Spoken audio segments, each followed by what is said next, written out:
We have some new used vehicle data, and the good news here is that it looks as though used vehicle prices, at least short term, are beginning to stabilize in this post tariff situation, at least for now.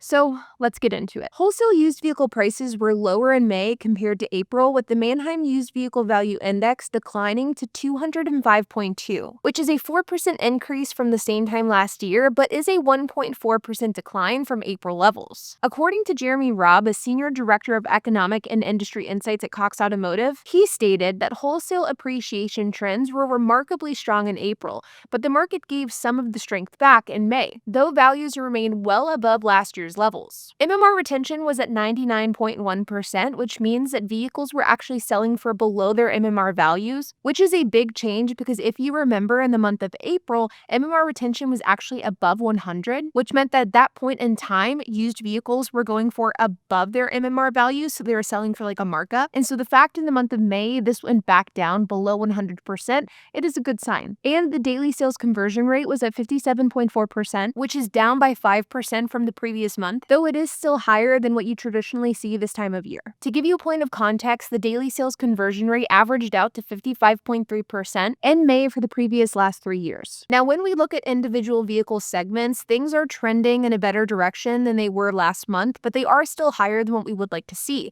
As I mentioned, used vehicle prices are up 4% year over year, which you can see here depicted in the graph. But when it comes to vehicle declines, you can see that there's only one vehicle segment that saw a decline year over year, and that's compact cars, which have declined by 1.5%. All other vehicle segments have seen price increases, with the smallest increase being pickup trucks, which have increased by 0.3%, followed by mid-sized cars at 1.2%, with electric vehicles actually seeing a bit of stabilization, only seeing an increase of 3.1%. Non-electric vehicles actually saw an increase of 3.8%. SUVs saw an increase of 5.2%, while luxury vehicles saw the largest increase in price of 6.5%. Now, whenever we're looking at this graph, the lens that I typically view it through is from the perspective of a buyer, which means that if you are someone who's looking to buy a car, the car that you can expect to get the best deal on is going to be a compact car. However, if you're looking at it from the lens of a seller, then there are some sellers that are now in pretty decent shape. For example, a luxury vehicle owner who may be looking to sell their car, now could be a good time to do that because this car has appreciated by 6% year over year, which is big. Now let's take a look at CarGurus Used Vehicle Value Index, which is another index that gives us a different perspective on used vehicle prices.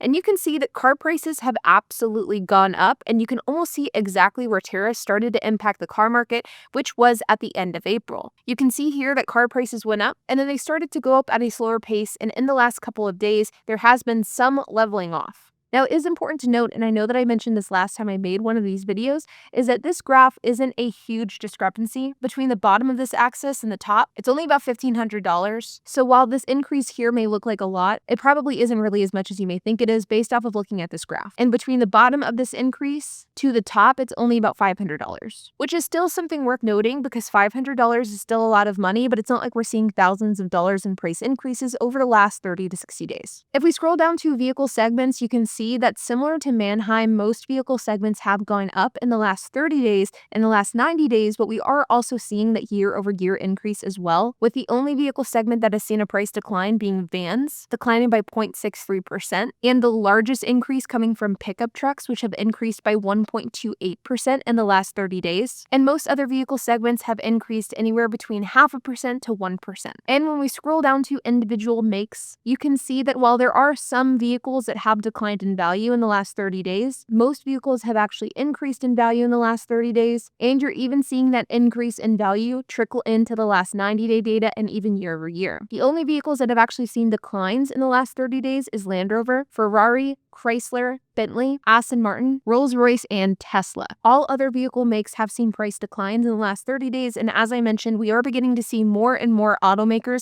seeing a price increase in the last 90 days, which isn't good. This is definitely not good news because seeing used vehicle prices increase year over year is certainly not the norm. While I know that that is something that we had been seeing for the last few years post-pandemic, it isn't a trend that is normal in the car market, and we should be seeing car prices decline not only in the last 30, 90, but year over year data as well, and the fact that we are seeing the opposite of that trend isn't a good sign. But again, I guess it does sort of depend on the lens that you're viewing it through, because if you're someone who is wanting to sell a car, then that's good news for you. But if you're someone who is wanting to buy, well, it's not great. I personally suspect that we are going to continue to see this trend over the next at least 6 to 12 months, unless there's a dramatic change in tariff policy, which causes prices to decline. But you guys know me, we can talk about car prices all day long, but at the end of the day, a car is only worth how much somebody's willing to pay for it. And so let's take a look at cars.com and let's take a look at some of the trends of how long cars are sitting on dealership lots for, how many price cuts dealerships are having to make before these vehicles sell, and just what the overall trends look like on a dealership level. Now, like always with cars.com, I've taken some of the filters and made it so that the cars.com search can replicate what you may see with the 3-year-old index,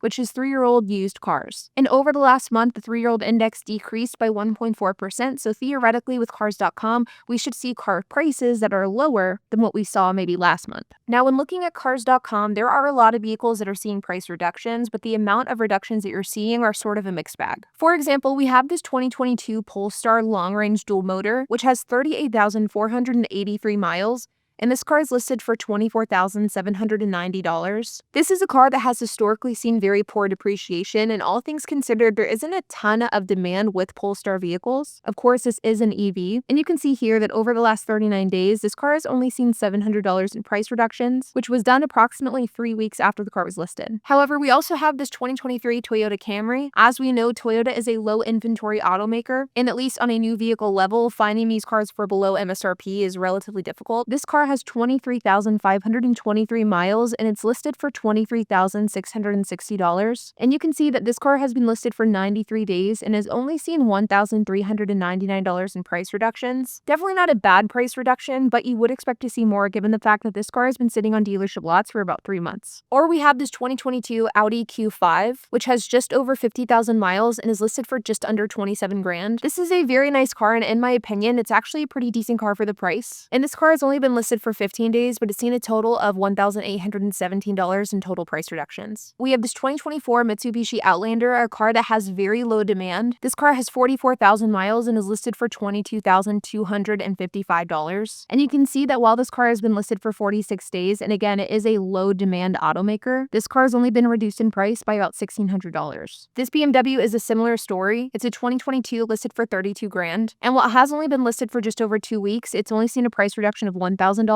Even this Hyundai Genesis, a car that has historically depreciated quite poorly, it's listed for just over 27 grand. And while the car has been listed for over a month and it's seen quite a lot of price adjustments, it's only actually been reduced by $1,768. I think that what all of this data shows us is that dealerships and vehicle sellers are kind of in a wait-and-see mode. They're not wanting to reduce their prices by a significant amount in case things with tariffs ends up exploding and car prices end up skyrocketing as a result. However, they are beginning to reduce their prices a little bit here and there in order to stroke the algorithm of cars.com. I think what this tells us is that dealerships are waiting to see what's going to happen with tariffs and car prices long-term before they adjust their prices to incentivize a buy. And I think that what this means for us car buyers is that I still think right now probably isn't the best time to buy a car. However, what's important to note, and something that is absolutely also impacting car prices, is the fact that we are heading into the end of quarter. As of recording this video, we have just under 3 weeks left in June, which means that in the next 1.5 to 2 weeks time, it could actually be a pretty favorable time to buy a car. And this could also be why dealerships aren't reducing prices as I'm sitting here making this video, because as the month progresses, we'll see those price decreases get more aggressive. I think that if you're someone who's looking to buy a car sooner than later, I would absolutely wait at least 10 days in order to make that purchase, do it closer to the end of the month, end of quarter. However, if you are someone who can wait a bit longer to buy that car, I would probably wait until closer to Q3, maybe even Q4 to make that purchase. The good news is that we are seeing stabilization within the car market. The bad news is that stabilization really isn't in the favor of the car buyer. Like always, you guys, I hope that you enjoyed this video. If you have any questions, comments, if you have anything to add, I would love to hear it. So make sure to leave a comment down below.